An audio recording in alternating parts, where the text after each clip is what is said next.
एक समय की बात है। 5 मेंढक एक साथ किसी जंगल से जा रहे थे। चलते चलते उन मेंढकों में से 3 मेंढक एक बड़े से गड्ढे में गिर जाते हैं।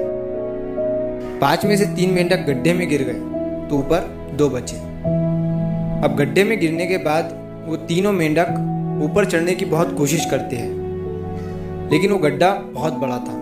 उस गड्ढे से बाहर निकलना इतना आसान नहीं था। अब गड्ढे के ऊपर जो 2 मेंढक बचे हुए थे, वो गड्ढे के अंदर देखकर उन तीनों मेंढकों से कहते हैं कि अब तुम तीनों इस गड्ढे से कभी बाहर नहीं निकल सकते हो। ये बहुत बड़ा गड्ढा है, तो तुम्हारा कोशिश करना व्यर्थ है। ये सुनने के बाद उन तीनों मेंढकों में से एक मेंढक को लगता है कि ये सही बोल रहे हैं। ये गड्ढा बहुत बड़ा है और अब हम इसमें से कभी नहीं निकल सकते हैं।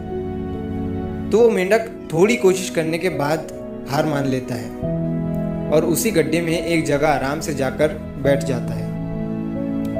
अब बाकी जो 2 मेंढक थे वो अभी भी ऊपर चढ़ने की कोशिश कर रहे थे।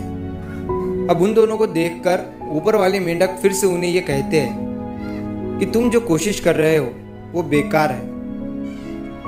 तुम इस गड्ढे से कभी बाहर नहीं निकल सकते हो और अब तुम्हें अपनी सारी जिंदगी इसी गड्ढे में गुजारनी पड़ेगी। अब ये सुनने के बाद जो 2 मेंढक कोशिश कर रहे थे ऊपर चढ़ने की, उनमें से एक और मेंढक को ये लगता है कि ये सही बोल रहे हैं। अब हम इस गड्ढे से कभी बाहर नहीं निकल सकते हैं और वो भी हार मानकर बैठ जाता है। लेकिन अभी भी उनमें से एक मेंढक ऊपर चढ़ने की कोशिश कर ही रहा था। ऊपर वाले 2 मेंढक उसे भी कहते हैं कि क्या तुम्हें सुनाई नहीं दे रहा है? उन दोनों ने हार मान लिया है और तुम अभी भी ये सोच रहे हो कि तुम इस बड़े से गड्ढे से बाहर निकल सकते हो। वो ऊपर वाले दोनों मेंढक उसे बोलते रहे, लेकिन उनकी बातों का उस मेंढक पर कोई असर नहीं हुआ और वो मेंढक कोशिश करता रहा और कोशिश करते करते वो उस गड्ढे से बाहर निकल गया। अब उसे वो सारे मेंढक देख रहे थे कि ये बाहर कैसे निकल गया।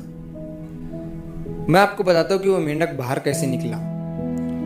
वो मेंढक इस बड़े गड्ढे से इसीलिए बाहर निकला क्योंकि वो मेंढक बहरा था, उसे कुछ सुनाई नहीं देता था।